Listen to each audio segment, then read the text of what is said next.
தளபதி பரந்தூர் போறாரு.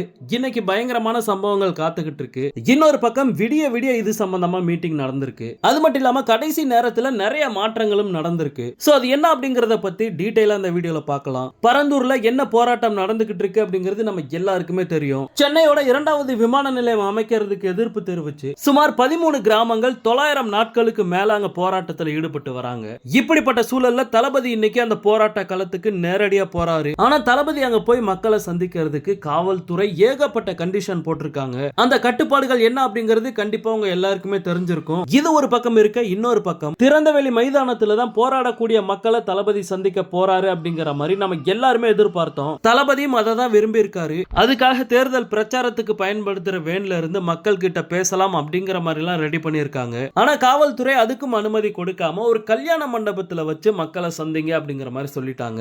இல்ல நாங்க திறந்தவெளி மைதானத்துல வச்சுதான் மக்களை சந்திப்போம் அப்படிங்கிற மாதிரி காஞ்சிபுரம் காவல்துறை கிட்ட தாவேகா தரப்புல இருந்து விடிய விடிய பேச்சுவார்த்தை நடந்திருக்கு. ஆனா கடைசி வரைக்கும் காவல்துறை திறந்தவெளி மைதானத்துல மக்களை சந்திக்க கூடாது அப்படின்ட்டு திட்டவட்டமா சொல்லியிருக்காங்க. சோ இப்போ ஏற்கனவே சொன்ன மாதிரி கல்யாண மண்டபத்துல வச்சுதான் மக்களை தளபதி சந்திக்க போறாரு. ஆனா தளபதி அங்கேயும் ஒரு ட்விஸ்ட் வச்சிருக்காரு. என்ன அப்படின்னா கல்யாண மண்டபத்துக்குள்ள மக்களை கூட்டிட்டு வந்து பேச போறது கிடையாது. மண்டபத்துக்கு வெளியில ஒரு பெரிய காலி இடம் இருக்கு. சோ அங்கதான் தளபதி அந்த பிரச்சார வேன்ல நின்னு பேச போறாரு. அந்த பெரிய காலி இடம் அந்த திருமண மண்டபத்துக்கு சொந்தமான இடம் தான். சோ காவல்துறை இந்த ஒரு ட்விஸ்ட கண்டிப்பா எதிர்பார்த்திருக்க மாட்டாங்க. இன்னைக்கு பயங்கரமான சம்பவம் காத்துக்கிட்டு இருக்கு. ஓகே நண்பா, இந்த மாதிரி தளபதியோட எல்லா அப்டேட்டுமே மிஸ் பண்ணாம பார்க்க நம்ம சேனலை சப்ஸ்கிரைப் பண்ணி சப்போர்ட் பண்ணுங்க.